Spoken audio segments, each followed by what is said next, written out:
What's going on, everybody? KKamm here, and I'm making another SnD tips video just because I feel like in the last video there's too many things I didn't talk about enough, or I didn't talk about at all, maybe.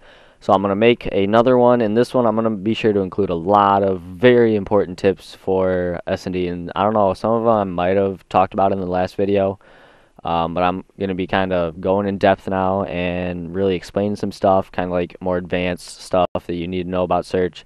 So, anyways, the basic tip, just watch pro streams. Just kind of study what they do. You can learn a lot of stuff from them and just kind of like adapt to their play style and learn how they're playing. And you can really like learn a lot about Search and Destroy just by watching them. I still learn a lot, and I've been playing Search and Destroy since Call of Duty 5. And it's just a lot of things you can learn because obviously they're the best. That's why they've made it into the pros. But anyways, my first actual tip is going to be like in game. It's going to be just kind of set up and stay stationary.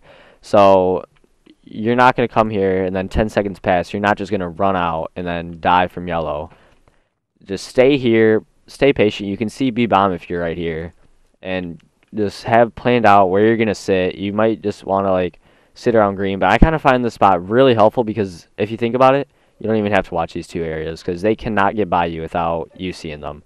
And if you're playing a 4v4, make sure that you're setting up, you're creating setups and stuff.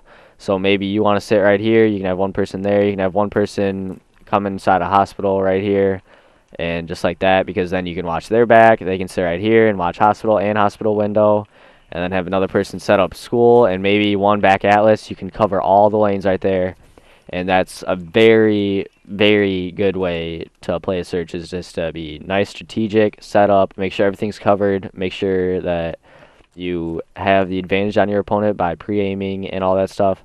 But anyways, a lot of spots that I like to use around green here is I like to come right here. You can see B. You can kind of, if you want, you can kind of look at hospital at the same time too. Just kind of pre-aim that. Or if you want, you can just sit up here and just kind of like peek out every once in a while. See bomb, not on it. But the only downside to that is that if the other team is on B bomb, they can plan it on this side right here, and they're obviously clear, which is also another tip of mine. If you're coming in and you're playing at B and it's like still 4v4, 4v3, 3v4, something like that, plan it right here because they can't see you from lockers, they can't see you from mid street. The only way they'll see you is from coming up right here, which hopefully you have teammates watching that. And if they come up here, which hopefully your teammate would at least get the trade, but you might be able to pick him before he sees you because all he has to do is just look right here. He can kill you and then run away, and it's pretty much bye-bye to you at that point. But anyways, set up, stay stationary, so like don't move. And another spot I like to use is right here. I don't know if I mentioned this because I've recorded this a couple of times, but you could have one person here. Yeah, I did, I think. One person here, another person just in hospital, kind of watching all that. Yeah, and then back at us in school, like I said. But anyways, my next tip is going to be practicing nade spots. So on this map, there aren't really too many nade spots, but you can practice where just off the bat, you can just chuck a nade over at ambulance. You can see if they go there. Or if you want to get advanced, maybe start stun checking garage. You notice that they love pushing B. You just jump up here, stun check garage. No one's there. Play A. Maybe have a person rush middle, and he can kind of make sure glass is clear. He can just look garage the whole entire time. Just pre-aim that with a... I mean, I wouldn't necessarily use a sniper because then you're very vulnerable to anybody jumping over, like...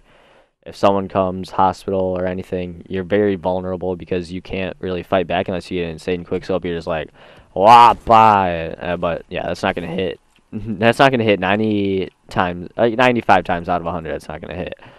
But anyways, practicing nade spots is an okay thing. Make sure you actually have nades too. That's a very important thing. Like, you can stun check so many things, and it's very helpful because if you stun check and you hit one person, you're going to be able to predict where the other three are just by knowing that they're going to be together, and they're going to be, if you stun check one at A, most likely that means bomb's going to be coming to A, so just stack all four people around A, kind of surrender them, trap them in, and then just play picks at that point, and you can easily win rounds. And my next tip is going to be going over setups with your team. So like I've already said, that one setup where I had green, hospital, back atlas, and school. Just kind of practice setups, practice like whole entire rounds. Like a setup isn't just, yeah, you go hospital, I'll go garage, other two just do whatever you want. A setup's like, alright, I'm going to start out the round by sitting right here, just watching them cross, and if no one comes, we're going to push a B, and if someone, or no, yeah, if no one comes, we're going to push it A. If someone comes, we're pushing it B. We're rotating around back. Or, alright, if someone goes school, we're going A. Alright, let's go A. I'll go hospital, and, you know, just all that communication really helps. And so coordinate your pushes, too. When you're pushing, don't be, oh, I'm dead, and then another person comes, oh, I'm dead, too, and you're just dropping people like that. You can't get 2-piece or 3-piece in a search. That is terrible. It's going to lose you rounds. And it's just terrible. So coordinate your pushes. Maybe you're right here. Send a teammate in through hospital. And if it's only you two, just you can pinch that person right there. Or in green, maybe that just you come in wallbang while the other person has a clear line of sight. And you might bait him with your gun, just kind of shooting it. And then your teammate comes in for the cleanup. And rotate as a team on offense and defense. So what that means is, say for example, you all four decided to play A. You can kind of, there's a lot of lines of sight on this map. You can go right in between like this little door handle thing. You can see yellow. But say, yeah, they're not going A at all. Rotate as a team. Don't just be like, all right, I'll go check B real quick. I'm gonna check B, and then you go in there, you die. They're perfectly set up then for a 4v3, and they're set up so they can easily like put people wherever they want, and it's gonna be pretty tough to break a setup, just like any hard point setup. But anyways, my next tip, or actually, and not on offense. Say you're pushing to B, they've got it pretty set up. So like you're pit and your teammate runs back because he got shot, and so you're like, all right, let's just rotate this A. Maybe set like one person here, play some team offense, team defense technically because you're protecting your bomb. So make sure that you're doing that, and then stick together. This is pretty obvious to do this, but make sure that you're sticking together no matter what, especially if some dude has bomb. You don't want to be super far away because then that's pushing you. If he dies, it's pushing you to come over and get him, and you can't bait and switch or trade if you don't stick together, and sticking together pretty much makes it fluky rounds for you or the other team, because then you're basically counting on yourself to pick one, run away, and then just pretty much win the round by yourself if you're alone. So it's pretty much just a couple of 1v4 situations or whatever, however many people you're playing with. So make sure you're sticking together. That's very important. And another thing I'd like to say is create some helpful classes. Like, look at this. I've got the new extra classes. Just look at all these classes. Look at all these. Just one for every single situation. And I think I have like 50 classes that I've used out of 60. Let's just see.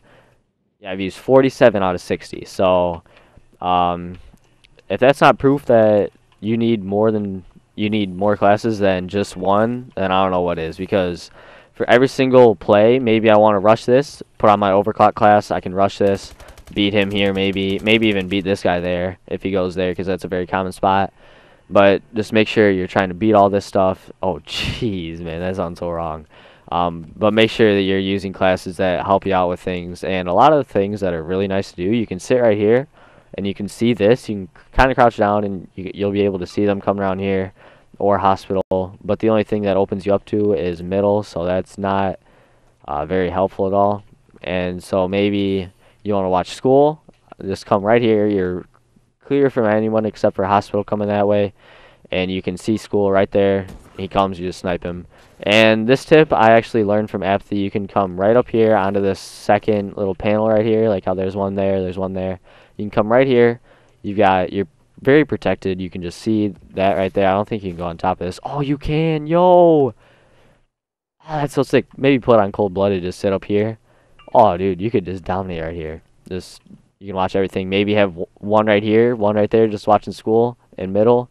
Right there, you're set. You can play defense on defense, or defense on offense. That'd be crazy, because they're gonna get antsy. They're gonna push you at some point. So stay patient. And the last tip I have is just outsmart the enemy. So say for example, you see one right here. You want to outsmart him. So think about what he's gonna predict you to do. Maybe you're playing a team and you think he's going to predict you to go back to yellow, jump up top here. You can get the snipe on him here. Maybe he's sitting bush because he's expecting you to come yellow, so he's just head glitching that. So you can just kind of outsmart them. And then outsmart them with rushes too. They think you're starting to play back. Well, in rush, maybe right here, this dude comes out with a sniper. Pick him, turn the corner, kill some more people, and you're set just like that. And that's a good round right there. And you can make some really good plays just by coordinating your rushes and making setups and stuff. That's what all the pro teams do. They have setups. But anyways, my last tip is actually going to be just to help you win gunfights. Watch this. If you were just like normally shooting, let's see. Let me find a good spot. All right, right here. Say you're just normally shooting. So you see, that's not really a good example because recoil.